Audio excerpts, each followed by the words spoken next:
Hey everybody, I hope you're doing amazing.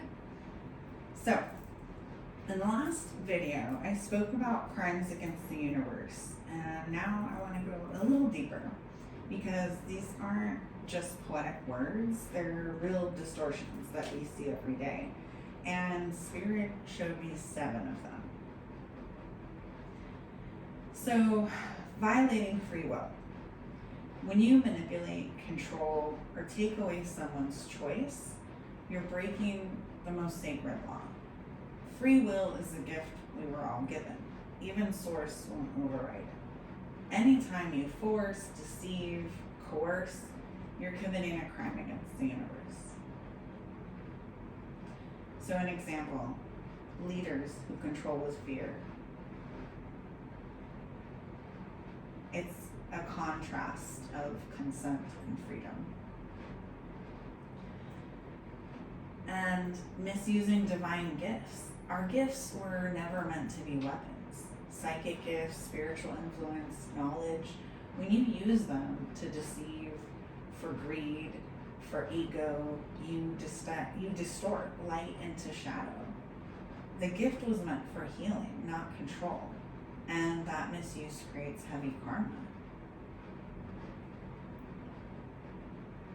And I also talked about dishonoring nature's balance. So to be clear, the earth is not just dirt under our feet, right? She is alive.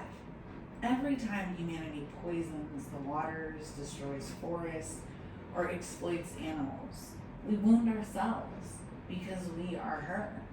So to dishonor earth is to dishonor the cosmos. Now me, I've always been an animal lover. I can't say that I really grew up worrying about the environment and the planet, Earth itself. I really didn't grow up that way.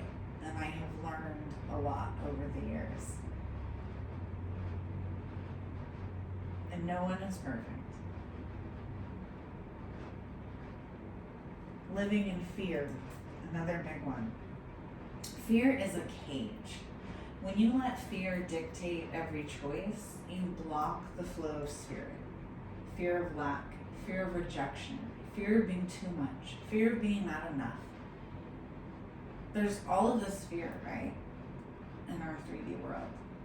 Fear is not evil, it's a teacher, okay? But when we build our life on it, we step out of alignment with truth, and that resistance creates suffering.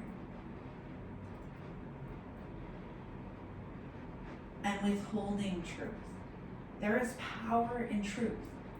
So to lie, to hide, or to spread fear-based narratives is to hold back collective healing. Truth spoken with love sets energy free. Truth withheld to control others, that's distortion.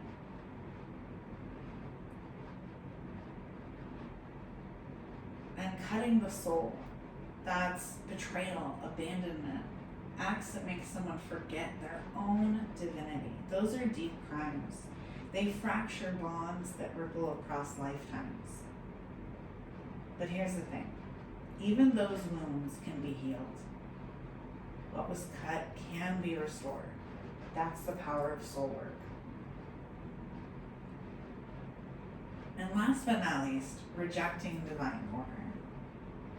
Some of the deepest crimes are simply forgetting who we are, pretending we're separate from Source, rejecting guidance, ignoring the laws of the universe, living as if there's no higher truth.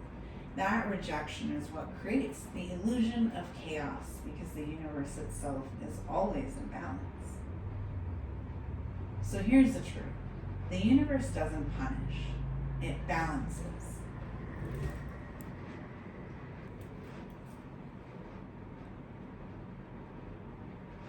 Karma isn't revenge, it's restoration.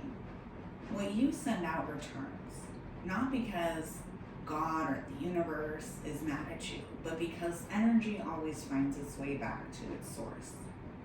Every crime against the universe can be restored. Every imbalance can be corrected. Every soul can come back to love. The real question is, are you living in alignment or distortion? Are you remembering who you are or forgetting? Because crimes against the universe, they're not about judgment. They're about remembering that love and truth will always win. And even you can be healed. Sending light, love, and healing. And I hope this helped.